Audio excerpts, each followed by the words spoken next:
Guys जैसे आपने सभी लोगों से सुना है, ट्राई टू डेवलप ये पर्सनैलिटी, अपने ऊपर काम करें। तो ये आखिर ये पर्सनैलिटी होती क्या है?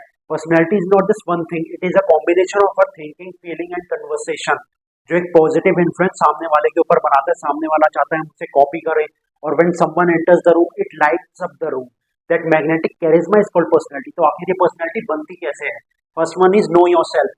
आप अपने आप को कितना अच्छी तरह जानते हैं, your like, dislike, strength, weakness. आप अपने आप को कितना ज्यादा क्रिटिसाइज करते हैं थ्रू नेगेटिव थॉट्स, इंट्यूशन।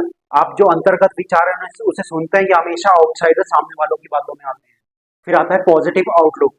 आपकी थिंकिंग कैसी है, फीलिंग्स कैसे हैं, एक्शंस कैसे हैं, ये जो पॉजिटिव इन्फ्लुएंस बनाता है, which act as a driving force in problem solving situations. फिर आता है be yourself.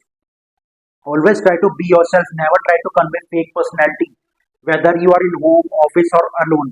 And always try to show best version of yourself. फिर आता है सेल्फ कॉन्फिडेंस। आप अपनी कैपेबिलिटीज पे डाउट ना करें। जो पास्ट में मिस्टेक हुई हैं उसे रिपीट ना करें। दूसरों की सक्सेस स्टोरीज को पढ़ें। Be an encouraging environment and always try to show scope of improvement in your self. फिर आता है humour in life. Always try to have smile on your face, smile to the fullest, avoid distractions and stress, and have a regular mirror practice. फिर आता है new interest and hobbies.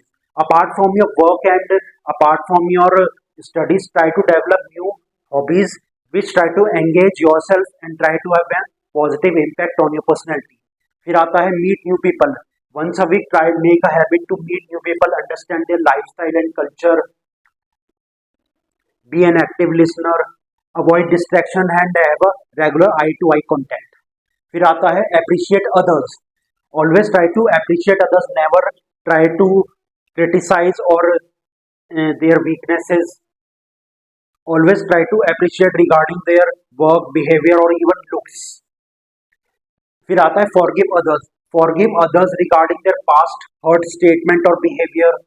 Avoid criticism which acts in a conflict and in situations. फिर आता है study psychology. Always try to study psychology as a subject which helps in understanding the deep internal cognitive and operative mechanisms in our body, your subconscious mind, deep concepts of your mind. So guys, ये था आज मेरा का topic. अगर आपको पसंद आया तो लाइक और सब्सक्राइब ना करना भूलें। थैंक्स।